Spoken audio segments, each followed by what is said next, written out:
Hi friends, പുതിയൊരു വീഡിയോയിലേക്ക് എല്ലാവർക്കും സ്വാഗതം. അങ്ങനെ വൈജയന്തി അലീനയെ താക്കീത് ചെയ്തിട്ടാണ് കേട്ടോ കൊല്ലപ്പള്ളിയിലേക്ക് പോകുന്നത്. എന്തായാലും ഞാൻ തിരിച്ചു വരുന്നത് വരെ മാത്രമേ നീ ഇവിടെ താമസിക്കുകയുള്ളൂ.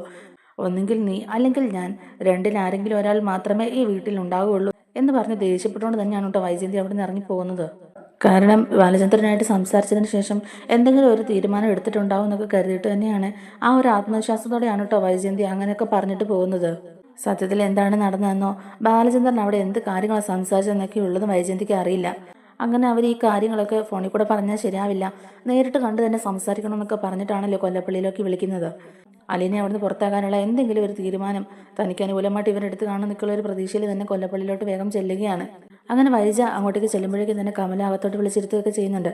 ആ സമയം തന്നെ ശിവേട്ടൻ താഴോട്ട് വന്നിട്ട് വാ വൈജ, നീ ഇവിടെ ഇരിക്കുന്നൊക്കെ തന്നെ പറയുക. ശിവനും ഈ ഒരു കാര്യം വൈജയോട് തുറന്നു പറയാനുള്ള മടി കൊണ്ട് തന്നെ അവിടെ ഒന്ന് തപ്പിത്തടഞ്ഞൊക്കെ ഇങ്ങനെ നിൽക്കുകയാണ്. എന്നിട്ട് വൈജയെ വിളിച്ച് അടുത്തിരുത്തിയിട്ട് തന്നെ ശിവൻ പറയും. എന്നിട്ട് വൈജയ് ശിവനോട് ചോദിക്കുന്നുണ്ട്, എന്താ ചേട്ടാ ബാലചന്ദ്രനായിട്ട് സംസാരിച്ചിട്ട് അയാൾ എന്താ പറഞ്ഞെന്നൊക്കെ തന്നെ ചോദിക്കുക. അപ്പൊ ശിവൻ പറയുന്നുണ്ട്, വൈജയ്, നമ്മൾ വിചാരിച്ച പോലെ ഒന്നും അല്ല കാര്യങ്ങള്. നമ്മൾ വിചാരിച്ച പോലെ അത്ര നിസ്സാരമായിട്ടൊന്നും ഈ പ്രശ്നത്തെ തള്ളിക്കളയാൻ സാധിക്കില്ല. ആ ബാലചന്ദ്രൻ ഉണ്ടല്ലോ, അവൻ നമ്മൾ വിചാരിച്ചതിലും അപ്പുറത്തേക്കാ. എല്ലാത്തിന്റെയും മാസ്റ്റർ പ്ലാൻ അവൻ തന്നെയാ. അലീനനെ അവൻ ഒരു നടക്കും അവിടുന്ന് പറഞ്ഞു വിടില്ലെന്ന് തന്നെയാണ് പറയുന്നത്. അലീന അങ്ങോട്ടേക്ക് വരുന്നതിന് മുമ്പ് നടന്ന സംഭവങ്ങളൊക്കെ നിനക്കറിയാവോ വൈജയൻ ഇങ്ങനെ ചോദിക്കുക. നമ്മുടെ അച്ഛനല്ലേ അവളെ കഴക്കൂട്ടത്ത് പോയി കണ്ട് അവളെ ബുക്ക് ചെയ്ത് ഇങ്ങോട്ടേക്ക് കൂട്ടിക്കൊണ്ട് വന്നതൊക്കെ. അതൊക്കെ ഇവരൊരിക്കലും ഒരു നാടകം മാത്രമായിരുന്നു. നമ്മള് കഥയറിയാതെ ആട്ടം കണ്ടോണ്ടിരുന്നവരാ. അപ്പോൾ ഒന്ന് കേട്ടിട്ട് മനസ്സിലാകാതെ തന്നെ ഇരിക്കുകയാണ് കേട്ടോ വൈജയന്തി. അപ്പോൾ ചോദിക്കുന്നുണ്ട്, ശിവേട്ട എന്താ ശിവേട്ട ഇങ്ങനെയൊക്കെ പറയുന്നത്?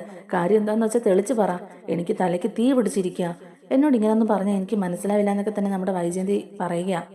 എന്നിട്ട് ശിവൻ പറയുന്നുണ്ട്, നിനക്കറിയാമല്ലോ ബാലേന്ദ്രന്റെ സ്വഭാവം, അവന്റെ ജീവിതമൊക്കെ എങ്ങനെയായിരുന്നു എന്നുള്ളത്. അവൻ ഗൾഫിൽ പോയി കുറച്ചു കാലം നിന്നില്ലേ, ആ സമയത്ത് അവൻ അവിടെ ഒരു അഫയർ ഉണ്ടായിരുന്നു. അത് നിനക്ക് അറിയുമോ എന്ന് ഇങ്ങനെ ചോദിക്കുക. ഇല്ല, അതൊന്നും എനിക്കറിയില്ല, എന്നോട് ഇവ കാര്യങ്ങളൊന്നും ബാലചന്ദ്രൻ ഇതുവരെ പറഞ്ഞിട്ടില്ല എന്ന് തന്നെ പറയുക. അപ്പൊ ശിവൻ പറയുന്നുണ്ട്, അങ്ങനെയുള്ള കാര്യങ്ങളൊക്കെ നടന്നിട്ടുണ്ട്. ഇവനൊരു പെണ്ണുമായിട്ട് അഫയർ ഉണ്ടായിരുന്നു, അവളുമായിട്ട് ഇഷ്ടത്തിലാവുകയും ചെയ്തു. ആ ഇഷ്ടം മൂത്ത് അവസാനം അവളിൽ ഇവനൊരു കുഞ്ഞുണ്ടാവുകയും ചെയ്തു എന്ന് തന്നെ പറയുക. ഞെട്ടിപ്പോവുകയാണ് കേട്ടോ വൈജയന്തി ഇത് കേൾക്കുമ്പോ. ശിവേട്ടൻ എന്താ ഈ പറയുന്നത്? അങ്ങനെയൊന്നും ബാലചന്ദ്രൻ ഒരിക്കലും കാണിക്കില്ല. ബാലചന്ദ്രൻ ആ ഒരു ടൈപ്പ് ആളില്ല എന്നൊക്കെ തന്നെ പറയുക വൈജയന്തി. അപ്പോഴേക്കും ശിവൻ പറയുന്നുണ്ട്, അല്ല വൈജയന്തി, നമ്മൾ വിചാരിക്കും പോലെയല്ല. അയാൾക്ക് അങ്ങനെ ഒരു പാസ്റ്റ് ഉണ്ടായിരുന്നെന്ന് അയാൾ തന്നെയല്ലേ ഞങ്ങളോട് പറഞ്ഞത്. അന്ന് ആ പെൺകുട്ടിയിലുണ്ടായ കുഞ്ഞാണ് അലീന. ഇയാളെന്ന് ഇഷ്ടപ്പെട്ട് ഇയാൾ കാരണം ഗർഭിണിയായ ആ പെണ്ണ് മരിക്കുന്നതിന് മുമ്പ് ഇയാളെ വിളിച്ച് കാര്യങ്ങളൊക്കെ പറഞ്ഞിട്ടുണ്ടായിരുന്നു അത്രേ. ആ കുട്ടി ഓർഫണേജിലുണ്ട്, ആ കുട്ടിയെ വീട്ടിലോട്ട് കൂട്ടിക്കൊണ്ട് വരണം എന്നൊക്കെ പറഞ്ഞെന്ന്. ശരിക്കും പറഞ്ഞാൽ അലീന അയാളുടെ സ്വന്തം മോളാണ് വൈജയൻ തന്നെ പറയുക. ഇനിയും അലീനയെ മുൻനിർത്തി അവന് പിടിച്ചു നിൽക്കാൻ കഴിയാത്തതുകൊണ്ടാണ് അവനിപ്പോ സത്യങ്ങളൊക്കെ പറഞ്ഞത്. ശരിക്കും പറഞ്ഞാൽ അവൻ നമ്മളെ ചതിക്കുകയായിരുന്നു വൈജയൻ തന്നെ പറയുക. ഇതിന്റെയൊക്കെ പിന്നിൽ അയാളുടെ പ്ലാനിങ് ആയിരുന്നു. നമ്മുടെ അച്ഛനോ മനുവോ അല്ല അലീനയെ ഇങ്ങോട്ടേക്ക് കൂട്ടിക്കൊണ്ട് വന്നത്. അലീനയെ ഇവിടെ എത്തിക്കാനുള്ള എല്ലാ കളികളും ചെയ്തത് ബാലചന്ദ്രൻ തന്നെയാണ്. അയാളുടെ സ്വന്തം മോളല്ലേ അലീന. അതുകൊണ്ടാ അവളെ ഉപേക്ഷിക്കാൻ അയാൾ തയ്യാറാകാത്തത്. അവളെ ഒരു വേലക്കാരിയെ പോലെ നീ കണ്ടിരുന്നെങ്കിൽ ഇപ്പൊ ഈ പ്രശ്നങ്ങളൊന്നും തന്നെ ഉണ്ടാവില്ലായിരുന്നു. കാലം മുച്ചൂടും അവൾ ആ വീട്ടിലെ വേലക്കാരിയായിട്ട് തന്നെ അങ്ങ് പോയേനെ. അവിടെ നീ ഓരോരോ പ്രശ്നങ്ങളൊക്കെ ഉണ്ടാക്കിയതുകൊണ്ടാണ് അയാൾ അവൾക്ക് സ്ഥാനക്കയറ്റമൊക്കെ കൊടുത്തത്. എന്നിട്ടിപ്പോൾ എന്തായെന്ന് കണ്ടില്ലേ? ആദ്യം അവളെ അയാളുടെ ദത്തുപുത്രിയാക്കി, എന്നിട്ടും പിടിച്ചു നിൽക്കാനാകാതെ വന്നപ്പം സ്വന്തം മകളാണെന്നുള്ള സത്യം അയാൾ എല്ലാവരുടെ മുമ്പിൽ വെളിപ്പെടുത്തി. ആ സ്ത്രീ പ്രസവിക്കുന്ന കുഞ്ഞിനെ സ്നേഹനിധനം ഓഫനേജിലാണ് കൊണ്ടുപോയി ആക്കിയത്. അവിടെയുള്ളവരാ ബാലചന്ദ്രനെ ഈ വിവരം അറിയിക്കുന്നത്. അവിടെ വന്നോ നീ ഓർക്കുന്നില്ലേ? ഡൊണേഷനും മറ്റെന്തൊക്കെ ചോദിച്ചിട്ടാണ്. പക്ഷേ ആ വരവിന്റെ പിന്നിൽ ഈ ഒരു ഉദ്ദേശമായിരുന്നു ഉണ്ടായിരുന്നത്.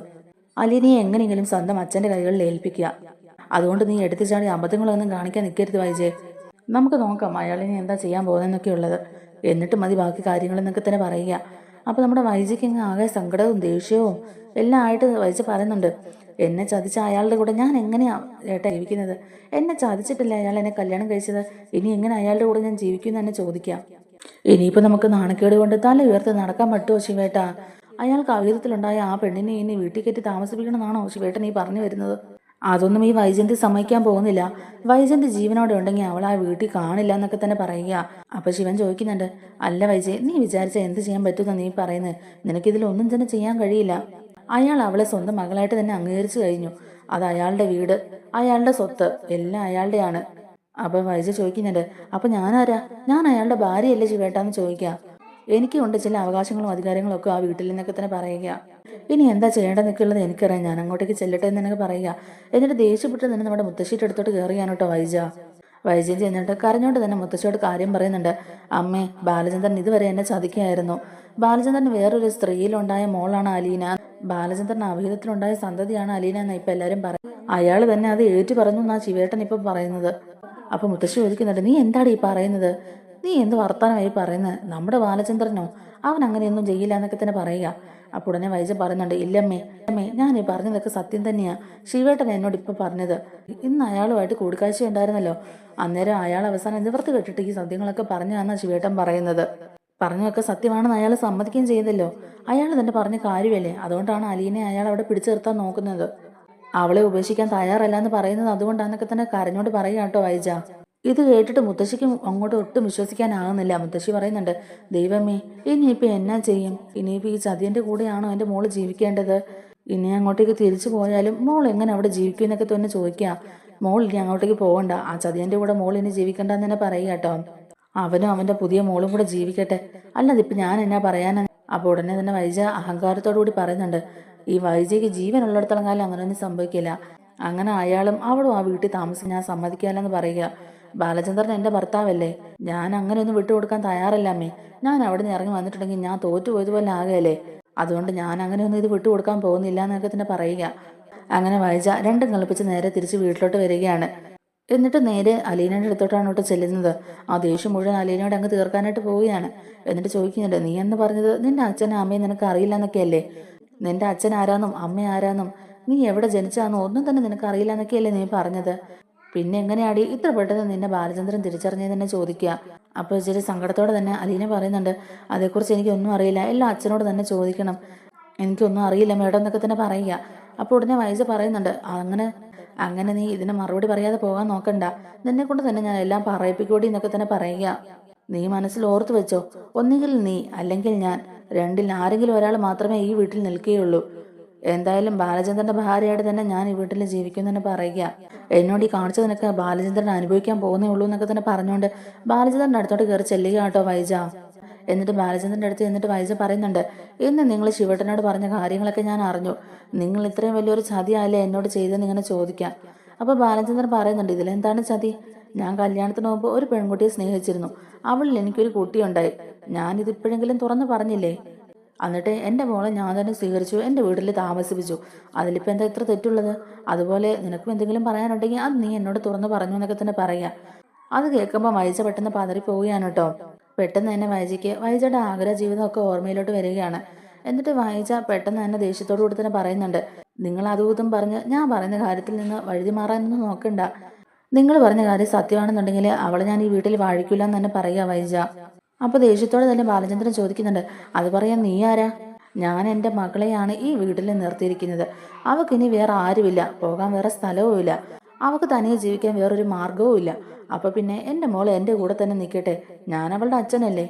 ഞാൻ അവളുടെ അച്ഛനായിരിക്കുന്നിടത്തോളം കാലം എനിക്ക് അവളെ ഇറക്കി വിടാൻ പറ്റത്തില്ല. അത് നടക്കുകയില്ലെന്നൊക്കെ തന്നെ നമ്മുടെ ബാലേന്ദ്രൻ പറയുമ്പോഴേക്കും വൈജി ചോദിക്കുന്നുണ്ട്, അപ്പൊ എന്നെ ഇവിടെ ഇറക്കി വിടാനാണോ നിങ്ങൾ വിചാരിച്ചേക്കുന്നത്? ഒരു കാര്യം ഞാൻ പറഞ്ഞേക്കാം, ഒന്നുകിൽ അവൾ അല്ലെങ്കിൽ ഞാൻ, രണ്ടിൽ ആരെങ്കിലും ഒരാൾ മാത്രമേ ഇനി ഈ വീട്ടിൽ കാണുള്ളൂ എന്നൊക്കെ തന്നെ പറയുക. അപ്പോൾ വൈജ ഭയങ്കര ഇമോഷണലായിട്ട് അങ്ങനെ പറഞ്ഞുവെങ്കിലും നമ്മുടെ ബാലചന്ദ്രൻ ഒട്ടും തന്നെ വിട്ടുകൊടുക്കുന്നില്ല. അപ്പോൾ ബാലചന്ദ്രൻ ഉടനെ പറയുന്നുണ്ട്, എനിക്ക് എൻ്റെ മോളെ എന്തായാലും ഈ വീട്ടിൽ നിന്ന് ഇറക്കി വിടാൻ പറ്റില്ല, അവൾ എങ്ങോട്ടും തന്നെ പോകില്ല എന്നൊക്കെ തന്നെ പറയാട്ടോ. അപ്പം ഞാൻ ഈ വീട്ടിൽ നിന്ന് പോകണം അല്ലേ എന്നിങ്ങനെ ചോദിക്കാട്ടോ വൈജ. അപ്പോൾ ബാലചന്ദ്രൻ പറയുന്നുണ്ട്, നിന്നോട് ഞാൻ അതിന് ഇറങ്ങി പോകാൻ പറഞ്ഞില്ലല്ലോ, പക്ഷേ നിന്നോട് ഇവിടെ നിൽക്കാനും ഞാൻ പറയുന്നില്ല. നിനക്ക് എന്താണോ തീരുമാനിക്കാനുള്ളത് നീ ആ തീരുമാനം എടുത്തോന്ന് തന്നെ പറയുക. അത് കേട്ടിട്ട് വൈജയ്ക്ക് ആകെ ദേഷ്യവും കലിയും വരികയാണ് കേട്ടോ. തന്നെ മനഃപൂർവ്വം ഇൻസൾട്ട് ചെയ്യുകയാണ്, മനഃപൂർവ്വം ഉപേക്ഷിക്കുകയാണെന്നൊക്കെ തന്നെ നമ്മുടെ വൈജയന്തിക്ക് തോന്നുക.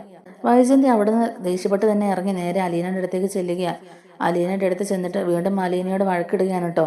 അങ്ങനെ അലീന നേരെ ബാലചന്ദ്രന്റെ റൂമിലോട്ട് ചെല്ലുന്നുണ്ട്. അച്ഛാ, മേഡം ആകെ ദേഷ്യത്തിലാണ്, ഒരുപാട് സങ്കടമുണ്ട്.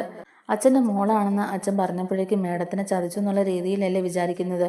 അത് വല്ലാണ്ട് സങ്കടപ്പെടുത്തിയിട്ടുണ്ട് മേഡത്തെ എന്നൊക്കെ തന്നെ പറയുക. ആ പാവത്തിനെ എല്ലാവരും കൂടെ അങ്ങോട്ടും ഇങ്ങോട്ടും ഇട്ട് തട്ടിക്കളിക്കാന്നൊക്കെയുള്ള രീതിയിൽ അലീന പറയുക കേട്ടോ.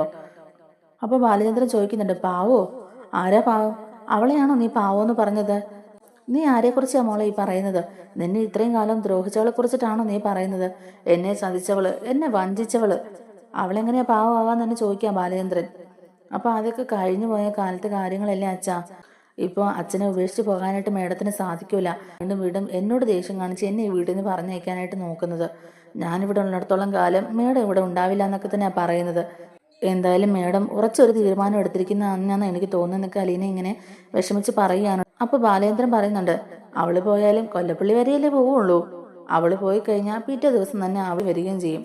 നീ അതിനെക്കുറിച്ചൊന്നും ആലോചിച്ച് ടെൻഷൻ അടിക്കണ്ടെന്നൊക്കെ തന്നെ പറയുക. തനിക്ക് ഈ വീട്ടിൽ ഒരു സ്ഥാനമില്ല എന്നൊക്കെയുള്ള രീതിയിൽ തന്നെ നമ്മുടെ വൈജി ഇങ്ങനെ മനസ്സിൽ ചിന്തിക്കുകയാണ് കേട്ടോ. എന്നിട്ട് ആ രാത്രി തന്നെ വീട് വിട്ട് ഇറങ്ങുകയാണ് കേട്ടോ വൈജ. ഇനിയും തനിക്കിവിടെ പിടിച്ചു നിൽക്കാനാവില്ല എന്നൊക്കെയുള്ള ഒരു തോന്നൽ വൈജന്തിക്ക് വന്നപ്പോഴേക്കും തന്നെ വൈജ നേരെ അവിടെ നിന്ന് ഇറങ്ങുകയാണ്. വൈജ നേരെ പോകാൻ പോകുന്നതും കൊല്ലപ്പള്ളിയിലോട്ട് തന്നെയാണ്. ബാലചന്ദ്രന്റെ ഭാഗത്തുനിന്നുണ്ടായി ഈ നീക്കം വൈജയെ വല്ലാണ്ട് അങ്ങ് ചൊടിപ്പിച്ചു കളഞ്ഞു. ദേഷ്യവും സങ്കടവും സഹിക്കാനാവാതെ വൈജ ആ വീട് വിട്ട് ഇറങ്ങുകയാണല്ലോ. അങ്ങനെ കൊല്ലപ്പള്ളിയിലോട്ട് പോകുന്ന വഴിക്കും ഡ്രൈവ് ചെയ്തുകൊണ്ടിരിക്കുന്ന സമയത്ത് പോലും വൈജയുടെ മനസ്സിൽ പല പല കാര്യങ്ങളാണ് വന്നുകൊണ്ടിരിക്കുന്നത്. അങ്ങനെ ദേഷ്യവും സങ്കടമൊക്കെ മനസ്സിലടക്കി പലതും ആലോചിച്ച് കൂട്ടിക്കൊണ്ട് തന്നെ ഡ്രൈവ് ചെയ്ത് പോകുന്ന സമയത്ത് വണ്ടി നല്ല സ്പീഡിലാണ് കേട്ടോ. അങ്ങനെ വൈജയുടെ വണ്ടി ഏതോ ഒരു വണ്ടിയിൽ ചെന്ന് ഇടിച്ചിട്ട് ആക്സിഡന്റ് ആകുന്നൊക്കെ കാണിക്കുന്നുണ്ട് കേട്ടോ പ്രൊമോയില്. എന്തായാലും ബാലചന്ദ്രനെ ഉപേക്ഷിച്ച് പോയ വൈജയന്തിക്ക് അപകടം സംഭവിക്കുന്നതായിട്ട് തന്നെയാണ് കാണിക്കുന്നത്. അത് വൈജയന്തിയുടെ ജീവിതത്തിൽ സംഭവിച്ച വലിയൊരു ദുരന്തവും കൂടിയായിരുന്നു. അപ്പോൾ ഇതൊക്കെയാണ് നെക്സ്റ്റ് വീക്ക് പ്രൊമോയിൽ കാണിച്ചിട്ടുള്ള വിശേഷങ്ങൾ. നമ്മുടെ വീഡിയോ ഇഷ്ടപ്പെടുകയാണെങ്കിൽ ഒന്ന് ലൈക്ക് ചെയ്യണേ. അതുപോലെ തന്നെ ചാനലിലൂടെ ഒന്ന് സബ്സ്ക്രൈബ് ചെയ്ത് സപ്പോർട്ട് ചെയ്യണേ.